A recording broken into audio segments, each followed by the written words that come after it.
তখন জারা বিন সুরাইক নামক এক ব্যক্তি তলোয়ার দ্বারা আঘাত করলো, সিনান বিন আনাস নাকি নামক এক ব্যক্তি বল্লম দ্বারা আঘাত করলো, এবং সিনান বিন আনাস নাকি ইমাম হোসেনের মস্তিষ্ক দেহ থেকে বিচ্ছিন্ন করলো। এইভাবে মর্মান্তিক দিনটি মুহররমের 10 তারিখ 61 হিজরিতে কারবালা প্রান্তের ইমাম হোসেন রাদিয়াল্লাহু তাআলা আনহু শাহাদাত বরণ করেন।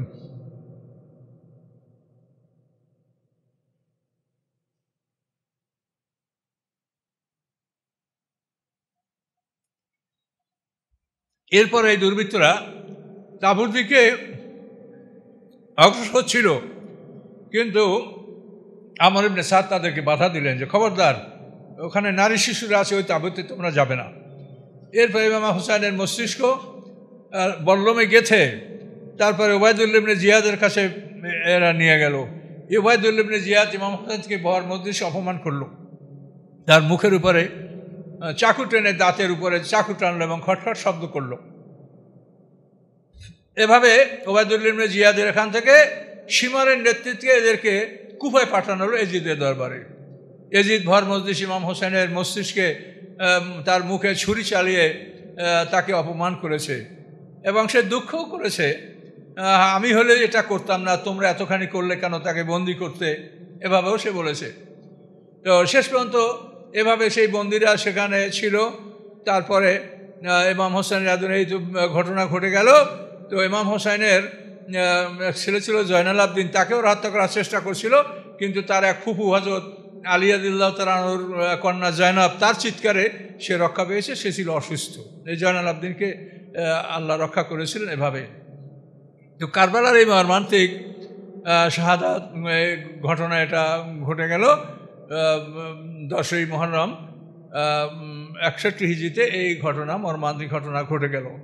ঘটে যাওয়ার পরেও ইয়াজিদ ক্ষান্ত হলো না। এরপর মদিনার বাসী, মদিনার লোকেরা তার বিরোধী, এই মদিনাকে দমন করতে হবে। এখন মদিনায় সে কাকে পাঠাবে?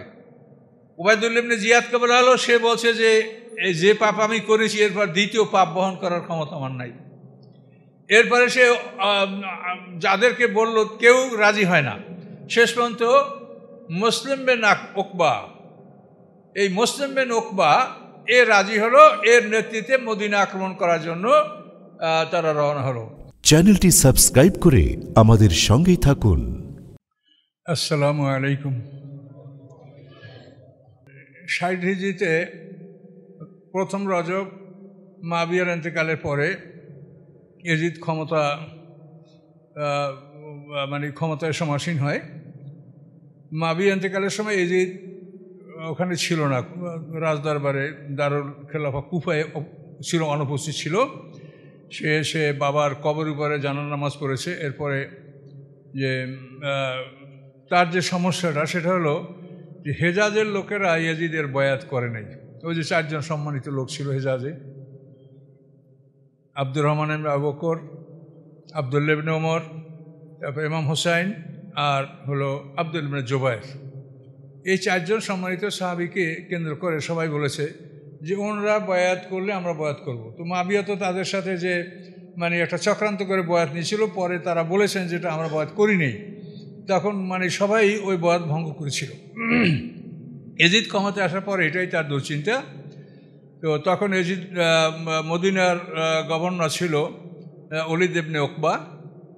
তো তাকে ইয়াজিদ লিখলো যে আমার পিতা ইন্তেকাল করেছে, আমি ক্ষমতা দখল করেছি, এখন আমার আদেশ হলো যে আপনি যথাশীঘ্র ওই যে 4 জন লোক বয়াত আমার গ্রহণ করে নাই, তাদের থেকে আপনি বয়াত নেন। তারা বয়াত গ্রহণ করলে অন্যরা বয়াত গ্রহণ করবে। তো এই 4 জনের মধ্যে ইতিপূর্বেই একজন মারা গেছেন। 58 হিজরিতে আবু বকর, মুহাম্মদ ইবনে আবু বকর রাদিয়াল্লাহু তাআলা 58 হিজরিতে মারা গেছেন। এখন আছে 3 জন। তার মধ্যে আবদুল্লাহ ইবনে ওমর, সেও অত্যন্ত দুর্বল হয়ে পড়েছেন, বয়স হয়েছে, ইবাদত করতে করতে অত্যন্ত দুর্বল হয়ে পড়েছেন। তো আবদুল্লাহ ইবনে ওমর এর কাছে যখন এই প্রস্তাব করা হলো, তিনি বললেন যে আমি কারো বিরোধিতাও করব না, আমি সবাই যদি বয়াত করে তা আমিও করে নেব। কিন্তু ওই 2 জন, ইমাম হোসাইন আর জুবায়ের রাদিয়াল্লাহু তাআলা, এরা কিন্তু রাজি হলেন না। ওলীদ ইবনে উকবা তাদের উপরে চাপ সৃষ্টি করলো বয়াতের জন্য। তখন সেই দিনই জুবাইর রাদিয়াল্লাহু তাআলা আনহু মদিনা ত্যাগ করে মক্কায় চলে গেলেন। আর তার পরের দিন ইমাম হোসেন রাদিয়াল্লাহু তাআলা আনহু তার পরিবার পরিজন সবাইকে নিয়ে তিনি মক্কায় চলে গেলেন। মক্কায় সেখানে শেবে আবি তালিবে কিছুদিন অবস্থান করলেন। ইতিমধ্যে ইরাক, কুফা এই অঞ্চলের লোকেরা ইয়াজিদের বায়াত ভঙ্গ করে তারা চাচ্ছে যে আমরা ইমাম হোসেনের হাতে বায়াত গ্রহণ করব। ইয়াজিদের বায়াত আমরা করেছি, এটা আমাদের ভুল হয়েছে। এই জন্য তারা ইয়াজিদের সে বায়াত ভঙ্গ করে তারা ইমাম হোসেনকে দাওয়াত দিলেন এবং কিছু লোক সশরীরে মক্কায় আসলেন ইমাম হোসেনকে কুফায় নিয়ে যাওয়ার জন্য। তো এইভাবেই লোকজন যখন কুফার থেকে আসতে লাগলো এবং দাওয়াতি চিঠি ইমাম হোসেনের কাছে 150 লিখিত চিঠি, 150টা লিখিত চিঠি আছে, যে তাকে বলা হয়েছে যে আপনি কুফায় চলে আসেন, এখানে আমরা সবাই ইয়াজিদের বয়াত ভঙ্গ করেছি, আপনার হাতে আমরা বয়াত গ্রহণ করব। তো ইমাম হোসেন রাদিয়াল্লাহু তাআলা আনহু এই বিষয়টা যাচ পড়তাল করার জন্য তার চাচাতো ভাই মুসলিম বিন আকিলকে সেখানে পর্যবেক্ষণের জন্য পাঠালেন। মুসলিম বিন আকিল কুফায় গেলেন, যা দেখেন যে সেখানের অবস্থা খুবই মানে নিজেদের পক্ষে, মানে ইমাম হোসেনের পক্ষে অবস্থা খুবই অনুকূলে। এবং সেখানে যে গভর্নর নোমান ইবনে বশির আনসারি, তিনি একজন সুন্দর মুসলমান। ইনি হলেন আনসারদের মধ্যে প্রথম পুত্র সন্তান, যার জন্মগ্রহণে সাহাবায়ে কেরাম নারায়ে তাকবীর দিয়েছিল। এই নোমান ইবনে বশির আনসারি হিজরতের 20 মাস পরে ওনার জন্ম। ইহুদিরা এই 20 মাসে আনসারদের এবং মুহাজিরদের কোনো সন্তান না হয় ওরা বলতো যে আমরা জাদু করছি, এই শহরে মুসলমানদের সন্তান হবে না। এই জন্য ওই 20 মাস পর নোমান ইবনে আনসারি জন্মগ্রহণ করার পরে তার জন্মে মুসলমানরা নারায়ে তাকবীর দিয়েছিলেন। এবং এই যে আব্দুল্লাহ ইবনে জুবায়ের, ইনি হলেন মুহাজিরদের সন্তান, এনারও জন্মে মদিনার মুসলমানরা নারায়ে তাকবীর দিয়েছিলেন। এই দুইটা লোক, আব্দুল্লাহ ইবনে জুবায়ের এবং নোমান ইবনে বশির আনসারি। তো ইনি ছিলেন ওই সময় কুফার গভর্নর। ইমাম হোসেনের বায়াতে তিনি বাধা দিলেন না। তো এভাবে মুসলিম বিন আকিল 20,000 লোক থেকে ইমাম হাসানের পক্ষে বয়াত গ্রহণ করলেন এবং ইমাম হাসানকে জানালেন যে আপনি এখানে চলে আসতে পারেন। ইমাম হোসেন এই মুসলিম বিন আকিলের চিঠি পেয়ে রওনা করবেন এরকমই চিন্তাভাবনা করলেন। কিন্তু মক্কায় তার শুভাকাঙ্ক্ষী যারা, এই আব্দুল ইবনে ওমর, আব্দুল ইবনে আব্বাস রাদিয়াল্লাহু তাআলা সিনিয়র সাহাবী যারা, এরা সবাই মানা করলেন যে আপনি যান না, কুফাবাসী গাদ্দার, ওখানে আপনার যাওয়া ঠিক হবে না। আপনি হয়তো মক্কায় থাকেন, না হলে আপনি ইয়ামানে চলে যান, যে ইয়ামানের ইসলাম প্রচার হচ্ছে আপনার বাবা আলী রাদিয়াল্লাহু মাধ্যমে, সেখানে আপনার পিতার অনেক ভক্ত আছে। তো ইমাম হোসেন রাদিয়াল্লাহু বললেন যে যেখান থেকে আমার চাহিদা নাই, যেখানে আমাকে তলব করছে না, আমি সেখানে কেন যাব? যেখানে লোকেরা আমাকে চাচ্ছে আমি সেখানে যাব। তো তাকে অনেক বুঝালেন অন্যান্য সাহাবীরা, কিন্তু তিনি বুঝলেন না। তিনি নিজের পরিবার পরিজন এবং চাচাতো ভাইটি সব 72 জন লোক রমজান মাসের 8 তারিখ মক্কা হতে তিনি কুফার দিকে রওনা করলেন। এদিকে ইয়াজিদ এই বিষয়টি নিয়ে খুবই চিন্তিত, কিভাবে এটাকে নিয়ন্ত্রণ করা যায়। কুফার লোকেরা তার বয়াত ভঙ্গ করে ইমাম হোসেনের বয়াত গ্রহণ করছেন। তখন ইয়াজিদ তার পিতা মুআবিয়ার যে উজির ছিল সারজুন ইসাই, সারজুন তার নাম, আর সে হলো খ্রিস্টান। এই খ্রিস্টান উজির তার বাবার তার কাছে গিয়া পরামর্শ চাইল যে এই মুহূর্তে আমি কি করতে পারি। তখন এই খ্রিস্টান সারজুন ইসাই ইয়াজিদকে পরামর্শ দিল যে তুমি যে কুফার যে গভর্নর নোমান ইবনে বশির আনসারি, তাকে বরখাস্ত করো। বরখাস্ত করে তুমি উবাইদুল্লাহ ইবনে জিয়াদকে সেখানে দাও। এই জিয়াদ ইবনে সুমাইয়া, এই লোকটা 53 হিজরিতে মারা গেছে। তো 53 হিজরিতে মারা যাওয়ার পরে তার ছেলেকে ওই প্রদেশের গভর্নর করা, উবাইদুল্লাহ ইবনে জিয়াদকে। এই উবাইদুল্লাহ ইবনে জিয়াদ এই বাবার চাইতেও কঠোর জালেম ছিল। তো এই উবাইদুল্লাহ ইবনে জিয়াদকে কুফার গভর্নর করা হলো এবং তাকে বলা হলো যে এটা তোমার পরীক্ষার সময়, এবার দেখা যাবে যে তুমি পরীক্ষায় পাশ করো কিনা। এই উবাইদুল্লাহ ইবনে জিয়াদ কুফায় চলে আসলো। আর ইমাম হোসেন এদিক থেকে আসেন, কিন্তু ইমাম হোসেনের আগেই উবাইদুল্লাহ ইবনে জিয়াদ কুফায় এসে হাজির হলো। কুফায় এসেই তিনি মুসলিম বিন আকিল, ইমাম হোসেনের যে চাচাতো ভাই, তাকে হত্যা করে ফেলল এবং কুফায় এমন একটা সন্ত্রাস ত্রাস সৃষ্টি করলো যে সবাই ভীত হয়ে গেল। সবাই আবার ওই ইয়াজিদের বয়াতি তারা করতে লাগলো, স্বীকৃতি জানাতে লাগলো। এই অবস্থার সৃষ্টি হলো। এদিকে ইমাম হোসেন রাদিয়াল্লাহু তাআলা আনহু তার পরিবার পরিজন সহ অগ্রসর হচ্ছেন। সালাবা নামে জায়গায় এসে ইমাম হোসেন জানতে পারছেন যে মুসলিম বিন আকিলকে কতল করা হয়েছে। তখন উনি ওখানে সবার সাথে পরামর্শ করেন যে এখন কি করা উচিত, কিন্তু অধিকাংশেরই মত ছিল যে এখান থেকে আমাদের ফিরে যাওয়া ভালো। কিন্তু মুসলিম বিন আকিল যেখানে শাহাদাত বরণ করছেন তার সন্তানরা বলে যে আমরা বাবা যেখানে শহীদ আমরা সেখানে যাবই। শেষ পর্যন্ত ইমাম হোসেন যেতে বাধ্য হলেন।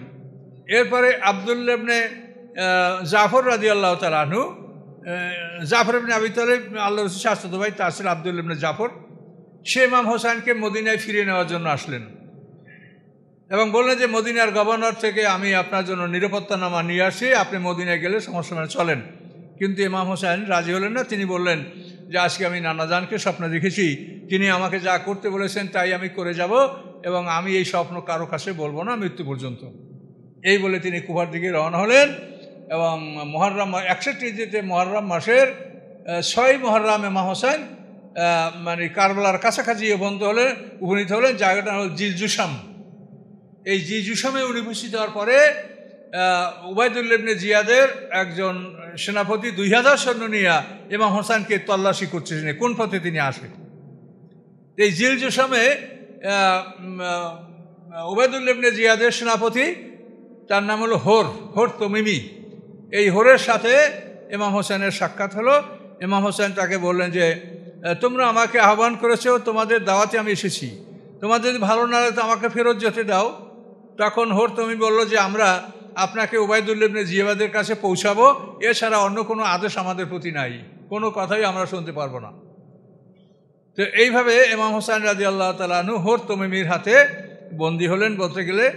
তো উবাইদুল্লাহ ইবনে জিয়াদ বলল যে ইমাম হোসেনকে এমন জায়গায় অবস্থান করো যেখানে পানির অভাব আছে, ফোরাত নদীর কিনারায় কারবালা। তো এই মাঠে ইমাম হোসেনকে নিয়ে ওরা হাজির হলো এবং ওকে বলা হলো যে কারবালায় নিয়ে আসা হয়েছে। তখন উবাইদুল্লাহ ইবনে জিয়াদ বলল যে তার পানি বন্ধ করে দাও। তার পানি তারা বন্ধ করে দিয়েছিল, কিন্তু ইমাম হোসেনের লোকজন পানি আনতে সক্ষম হয়েছেন। তো এভাবে অবস্থান করার পরে একদিন পরেই আমর ইবনে সাদ নামক আরেকজন সেনাপতির অধীনে উবাইদুল্লাহ ইবনে জিয়াদ 4000 সৈন্য পাঠালো এবং বলল যে ইমাম হোসেনের বিরুদ্ধে যুদ্ধ করো, যদি সে এজিদার বয়াত করে তাহলে ভালো, আর যদি না করে তার বিরুদ্ধে তোমরা যুদ্ধ করো। তো আমর ইবনে সাদ এই লোকটা কিন্তু একটা ভালো লোকের ছেলে, এর পিতা সাদ ইবনে আবি ওয়াক্কাস ভেস্টের উপর, কিন্তু তার ছেলে আমর ইবনে সাদ, তাকে প্রলোভন দেওয়া হয়েছে রে এবং দাইলামের গভর্নর তাকে করা হবে, কিন্তু তার আগে ইমাম হোসেনের বিরুদ্ধে তাকে যুদ্ধ করতে হবে। এভাবে তাকে ময়দানে পাঠানো হয়েছে। সে আসছে, আসার পরে এখন 6000 সৈন্য এর নেতৃত্বে আমর ইবনে সাদ যুদ্ধ করবে, কিন্তু সেই যুদ্ধকে অ্যাভয়েড করতে চেষ্টা করছে যে আল্লাহ রসুলের দৌহিত্র নাতি, তার বিরুদ্ধে আমি কি করে যুদ্ধ করব, এবং সে তো একটা ভালো লোকের ছেলে। কিন্তু কোনোভাবেই কাজ হলো না। যখন সে যুদ্ধ করতে টালমাটাল করছিল তখন উবাইদুল্লাহ ইবনে জিয়াদ শিমরকে পাঠালো, শিমরকে চিঠি দিয়ে পাঠালো যে আমর ইবনে সাদকে বলা হলো যে তুমি যদি যুদ্ধ না করো তাহলে তোমার পরিবর্তে শিমরকে সেনাপতি বানানো হবে এবং রে এবং দাইলামের গভর্নর তোমাকে না বানিয়ে শিমরকে বানানো হবে।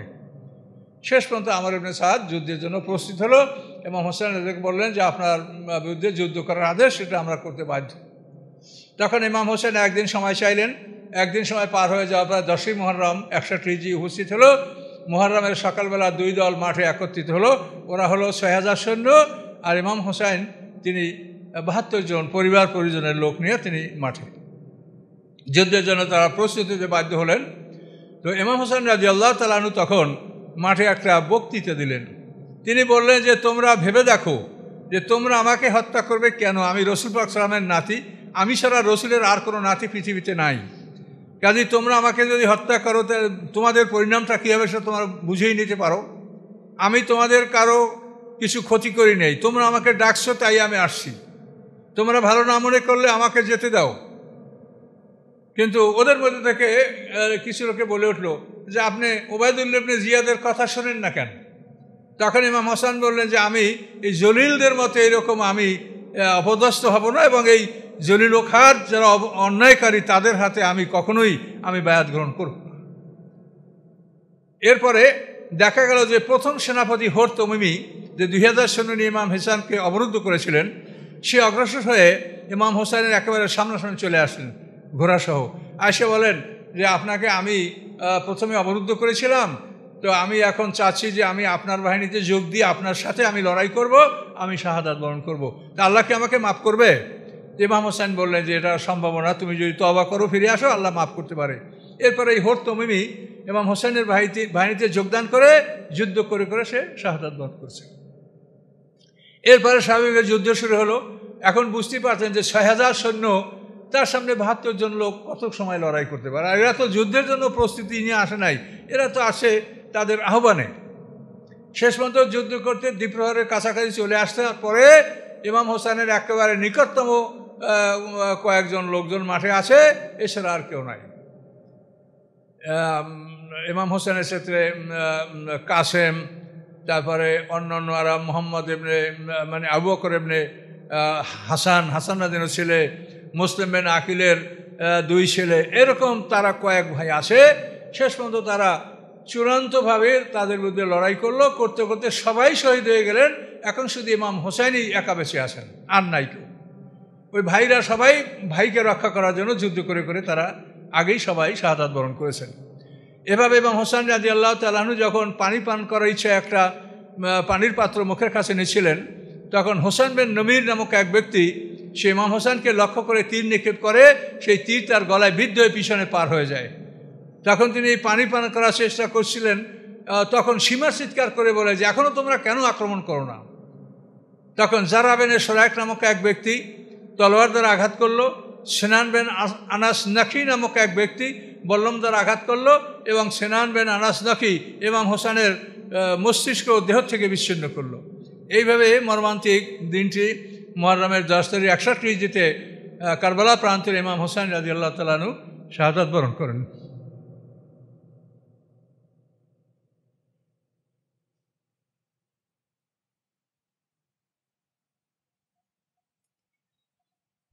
এরপর এই দুর্বৃত্তরা তাঁবুর দিকে অগ্রসর ছিল, কিন্তু আমর ইবনে সাদ তাদেরকে বাধা দিলেন যে খবরদার, ওখানে নারী শিশুরা আছে, ওই তাঁবুতে তোমরা যাবে না। এরপর ইমাম হোসেনের মস্তিষ্ক বল্লমে গেছে, তারপরে ওবায়দুল্লাহ ইবনে জিয়াদের কাছে এরা নিয়ে গেল। ওবায়দুল্লাহ ইবনে জিয়াদ ইমাম হোসেনকে বহর মজলিসে অপমান করলো, তার মুখের উপরে চাকু টেনে দাঁতের উপরে চাকু টানলো এবং খটখট শব্দ করলো। এভাবে ওবায়দুল্লাহ ইবনে জিয়াদের এখান থেকে সীমারের নেতৃত্বে এদেরকে কুফায় পাঠানো হলো এজিদের দরবারে। এজিদ ভর মজলিস ইমাম হোসেনের মস্তিষ্কে তার মুখে ছুরি চালিয়ে তাকে অপমান করেছে এবং সে দুঃখও করেছে, আমি হলে এটা করতাম না, তোমরা এতখানি করলে কেন তাকে বন্দি করতে, এভাবেও সে বলেছে। তো শেষ পর্যন্ত এভাবে সেই বন্দিরা সেখানে ছিল। তারপরে ইমাম হোসেনের এই ঘটনা ঘটে গেল। তো ইমাম হোসেনের ছেলে ছিল জয়নাল আবদিন, তাকেও হত্যা করার চেষ্টা করছিল, কিন্তু তার এক ফুফু হযরত আলী রাদিয়াল্লাহু তাআলা আনহুর কন্যা জয়নাব, তার চিৎকারে সে রক্ষা পেয়েছে। সে ছিল অসুস্থ, এই জয়নাল আবদিনকে আল্লাহ রক্ষা করেছিলেন এভাবে। তো কারবালার এই মর্মান্তিক শাহাদাত ঘটনা এটা ঘটে গেল 10ই মুহররম 61 হিজরিতে। এই ঘটনা মর্মান্তিক ঘটনা ঘটে গেল। ঘটে যাওয়ার পরেও ইয়াজিদ ক্ষান্ত হলো না। এরপর মদিনার বাসী, মদিনার লোকেরা তার বিরোধী, এই মদিনাকে দমন করতে হবে। এখন মদিনায় সে কাকে পাঠাবে? ওবায়দুল্লাহ ইবনে জিয়াদকে বলা হলো, সে বলছে যে পাপ আমি করেছি এরপর দ্বিতীয় পাপ বহন করার ক্ষমতা আমার নাই। এরপরে সে যাদেরকে বলল কেউ রাজি হয় না। শেষ পর্যন্ত মুসলিম বিন উকবা, এই মুসলিম বিন উকবা এ রাজি হলো, এর নেতৃত্বে মদিনা আক্রমণ করার জন্য তারা রওনা হলো। ইমাম হোসেনের হত্যায় যে 3টে লোক অংশগ্রহণ করছিল, হোসেন বিন নমির তীর মেরেছিল, তারপর জারা বিন সুরাইক বল্লমাঘাত করছে, সিনান আনাস নাকি সে মস্তিষ্ক বিচ্ছিন্ন করেছে। এই সিনান আনাস নাকি ইমাম হোসেনকে যখন নিয়ে গেল এজিদের দরবারে, তখন সে বলে বিশ্বের শ্রেষ্ঠ মানবের মস্তিষ্ক হত্যা করে আমরা নিয়ে আসছি। এইটা শোনার পর এজিদ গরম হয়ে গেছে, তুমি বিশ্বের শ্রেষ্ঠ মানুষ মেরেছো, ইমাম হোসেনের প্রশংসা করো। তখন এজিদই তাকে তলোয়ার দ্বারা আঘাত করে ওখানে হত্যা করে ফেললো। মানে তিনজনের একজন ওখানে বিদায়, সেনান বিন আনাস নাকি, এরা দুইজন ছিল এরপরে জীবিত। তো এখন এই মুসলিম বিন উকবা এই মদিনা আক্রমণ করার জন্য প্রস্তুত হলো। 63 হিজরিতে তারা মদিনা আক্রমণ করার জন্য হোররা নামক অঞ্চল থেকে তারা মদিনা ঘেরাও করছিল। এই জন্য এটাকে ওয়াকায়ে হোররা বলা, ইতিহাসে বলে ওয়াকায়ে হোররা। এটা আল্লাহ রসুল যে পথে মদিনা হিজরত করে যে পথে প্রবেশ করেছিলেন ওই রাস্তাটাই এটা হোররা অঞ্চল। এখান থেকে তারা মদিনা অবরোধ করে এবং 12,000 সৈন্য নিয়ে তারা মুসলিম বিন উকবা এই মদিনা অবরোধ করে এবং মদিনা থেকে তারা জানায় যে 3 দিনের মধ্যে আপনারা এজিদের বয়াত করবেন, যদি না করেন তো আপনাদের বিরুদ্ধে যুদ্ধ করা হবে। কিন্তু মদিনার কোনো সাহাবী এজিদের বয়াত করতে রাজি হলেন না। শেষ পর্যন্ত 3 দিন পরে যুদ্ধের ঘোষণা এবং যুদ্ধ শুরু হলো। তো মদিনা শহরের সাধারণ অধিবাসী তারা একটা সুশিক্ষিত সৈন্য দলের সাথে কতক্ষণ লড়াই করতে পারবে, এই যুদ্ধে মদিনাবাসী পরাজয় বরণ করলেন এবং এই যুদ্ধে 360 জন সাহাবী শাহাদাত বরণ করলেন। 360 জন সাহাবী। মদিনা শহরে মদিনার মসজিদে 3 দিন পর্যন্ত জামাতে নামাজ হয় নাই। মদিনার মসজিদে ঘোড়া বাঁধা হয়েছে এবং সেখানে সব ধরনের অপরাধ করা হয়েছে। এইভাবে মদিনাকে ধ্বংস করার পরে এজিদের পক্ষ থেকে খবর আসলো যে মদিনার পরে তোমরা মক্কার দিকে যাও। তখন এই মুসলিম বিন উকবা সে লোকজন নিয়ে সৈন্যবাহিনী নিয়ে যখন মক্কার দিকে অগ্রসর হলো, প্রতিমধ্যে তার মৃত্যু হয়ে গেল। মৃত্যু হয়ে যাওয়ার পরে এখন কে দায়িত্ব নেবে? শেষ পর্যন্ত ওই প্রথম ইমাম হোসেনকে আটক করেছে হোসেন বিন নবীর, তার ঘাড়ে এই পাপের বোঝা। এই হোসেন বিন নবীর মক্কা অভিযানের জন্য অগ্রসর হলো এবং 64 হিজরিতে তারা মক্কা উপনীত হয়ে মক্কার উপরে আক্রমণ চালালো। তখন মক্কা শহরের নেতা ছিলেন আব্দুল ইবনে জুবায়ের। এজিদের মৃত্যুর পরে আব্দুল ইবনে জুবায়ের হেজাজ, তারপরে ইরাক, কুফা, বসরা, ইয়ামান এইসব অঞ্চলের শাসনভার ছিল আব্দুল ইবনে জুবায়ের নেতৃত্বে এবং 8 বছর পর্যন্ত এই অঞ্চল তিনি শাসন করেছেন। আব্দুল ইবনে জুবায়ের, আবু বকর সিদ্দিক কন্যা আসমা বিনতে আবু বকর তার ছেলে আব্দুল ইবনে জুবায়ের। তো এই আব্দুল ইবনে জুবায়ের তাদের বিরুদ্ধে লড়াই করলেন, কিন্তু তারা এক বিশাল বাহিনী, লড়াই চলছিল। তারা কাবাঘরে মিনজিক দ্বারা পাথর বর্ষণ করে কাবাঘরের ওয়ালের ক্ষতি করেছিল, বহু মানুষ মারা গেল। আব্দুল ইবনে জুবায়ের একজন ভাই মনজার, ইনি এই যুদ্ধে শহীদ হয়ে গেলেন। এইভাবে যুদ্ধ চলছিল। ইতিমধ্যেই খবর আসলো যে এজিদ মারা গেছে, মর্গে এজিদ। ইতিহাসবিদরা এজিদের মৃত্যুটাকে লেখছে মর্গে এজিদ, মানে এজিদের মরণ। ওটা কোনো মৌয়াত বা ওয়াফাত এরকম কিছু লেখেনি। এজিদের মরণের খবর আসার পরে স্বাভাবিক অবস্থায় যুদ্ধ বন্ধ হয়ে গেল। তো এইভাবে এই যুদ্ধ বন্ধ হয়ে যাওয়ার পরে তো এখন এই অঞ্চলগুলি যদিও তারা এই ধ্বংসযজ্ঞ চালিয়েছে, কিন্তু এই অঞ্চলে যেহেতু আব্দুল ইবনে জুবায়ের আবু বকর সিদ্দিকের কন্যার ছেলে, এই অঞ্চলটা তার দখলে ছিল। এই অঞ্চলে যেহেতু এজিদ তো দুর্বল শাসক, সেও মারা গেল। মারা যাওয়ার পরে তার সন্তানরা আরও দুর্বল, কাজে এই অঞ্চলে তারা আর আসতে সাহস পায় নাই। তো এই কুফা, বসরা, ইরাক, ইয়ামান এই অঞ্চলগুলি সব আব্দুল ইবনে জুবায়েরের দখলে ছিল। সবাই তার হাতেই বয়াত গ্রহণ করেছিল এবং তিনি 8 বছর পর্যন্ত তিনি ক্ষমতায় ছিলেন। 72 হিজরিতে তিনি শাহাদাত বরণ করেন। তার শাহাদাতও খুব মর্মান্তিক শাহাদাত। হাজ্জাজ ইবনে ইউসুফ এর নেতৃত্বে আব্দুল ইবনে জুবায়ের শাহাদাত বরণ করেন। এগুলি আমাদের আলোচনা আছে, এগুলো আপনারা আমাদের আলোচনা ইউটিউবে খুঁজে দেখবেন। সম্মানিত সুধী,